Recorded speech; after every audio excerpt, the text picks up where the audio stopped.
الرحیم۔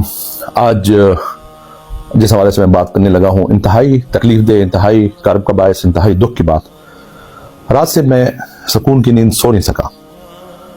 دیکھیں، کل ایک واقعہ میں نے سنا، شیخ الاسلام حضرت غوث بہاؤالدین ذکریہ ملتانی رحمۃ اللہ علیہ۔ شاید آپ کو، بہت سے لوگوں کو ان کے مقام کا نہیں پتا۔ حضرت غوث بہاؤالدین ذکریہ ملتانی رحمۃ اللہ علیہ سلسلہ جو ہمارا سہروردیہ ہے، حضرت شہاب الدین سہروردی کے بعد دوسرے نمبر پر ان کا مقام آتا ہے سلسلہ سہروردیہ میں۔ اور یہ جو ہمارے ممالک انڈونیشیا اور ملیشیا مسلمان ہوئے ہیں، یہاں سے ان کے خلفاء وہاں پہ گئے اور انہوں نے وہاں کے لوگوں کو مسلمان کیا۔ یہ پورے دو ممالک ان کے فیض سے مسلمان ہوئے۔ رات کل میں سن کے انتہائی تکلیف میں مبتلا ہوں۔ سیاست اپنی جگہ، سیاست تو میں اللہ کا لاکھ شکر ادا کرتا ہوں کہ 2016 کے بعد میں سیاست چھوڑ چکا ہوں۔ میرا سیاست سے دور دور کا کوئی تعلق نہیں۔ میں ایک نہیں 3 طلاقیں دے چکا ہوں سیاست کو۔ نہ ہی میرا کوئی سیاست میں واپسی کا ارادہ، نہ میں نے ایم این اے بننا، نہ ایم پی اے، نہ چیف مسٹر، نہ گورنر، کسی سیاسی عہدے کا نہ میں متمنی ہوں، نہ میں خواہش مند ہوں۔ کل جو واقعہ میرے سامنے گزرا کہ اسی شیخ الاسلام حضرت غوث بہاؤالدین ذکریہ ملتانی رحمۃ اللہ علیہ کے سجادہ نشین مخدوم شاہ محمود حسین قریشی صاحب اور ان کے صاحبزادے جو ولی عہد ہیں اس درگاہ کے، مخدوم زادہ زین حسین قریشی صاحب، ان کی اہلیہ کو کچھ نامعلوم افراد نے اغوا کیا۔ تو جیسے میری کانوں میں یہ خبر پہنچی اور یہ خبر جیسے میڈیا پہ آئی، ہماری اپنی فیملی تک، خواتین تک، اور جہاں جہاں بھی یہ خبر پہنچی، ایک عجیب سا اضطراب پیدا ہو گیا۔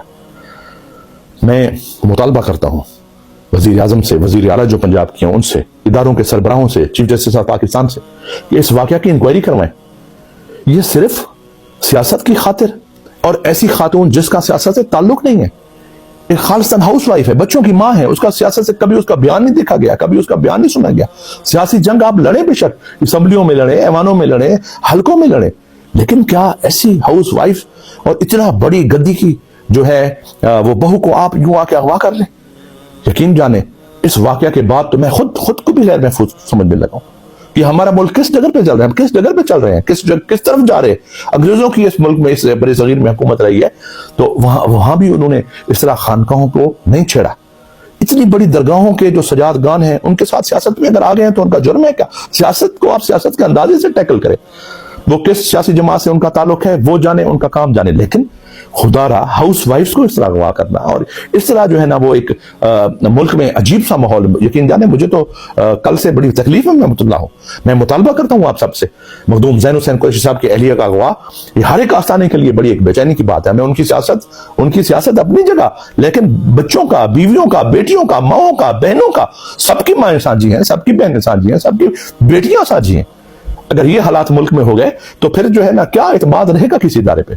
خدا را فوری طور پر اس کی انکوائری کی جائے اور دودھ کا دودھ اور پانی کا پانی کیا جائے۔ اور مجھے ایک اور بھی حضرت شاہ سلیمان توسیع رحمۃ اللہ علیہ کا آستانہ ہے، ان کے خاندان میں سے خواجہ شیراز محمود صاحب کا میں نے خود اسٹیٹمنٹ ٹی وی پہ سنا ہے۔ وہ کہہ رہے تھے کہ میں نے اپنے بچوں کو جو وہ چھپایا ہوا ہے، ہمیں ڈر ہے کہ کہیں ہماری خواتین کا تقدس کو اور ان کے بے پردگی نہ کی جائے۔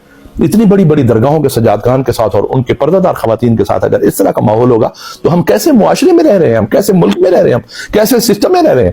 سیاست سے تعلق نہ ہونے کے باوجود آج میں بولنے پہ مجبور ہوں۔ میرا کوئی سیاست کا کوئی خواب نہیں ہے، کوئی بھی میں چاہتا نہیں کسی سیٹ پہ آنا، میرا سیاست سے کسی سیاسی پارٹی سے تعلق نہیں ہے، لیکن کیا ہم آخر اس ملک کے شہری ہیں؟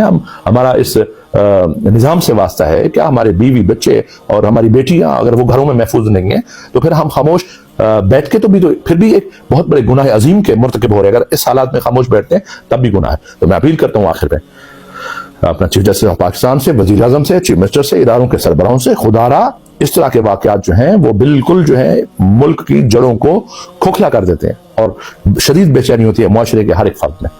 اللہ تعالیٰ اس ملک کو قائم رکھے اور ایسے کوئی بھی ایسا ثانیہ اس طرح کا رونما نہ ہو جو ہماری ملک کی جڑوں کو کھوکھلا کر دے۔ وما علینا الا البلاغ المبین۔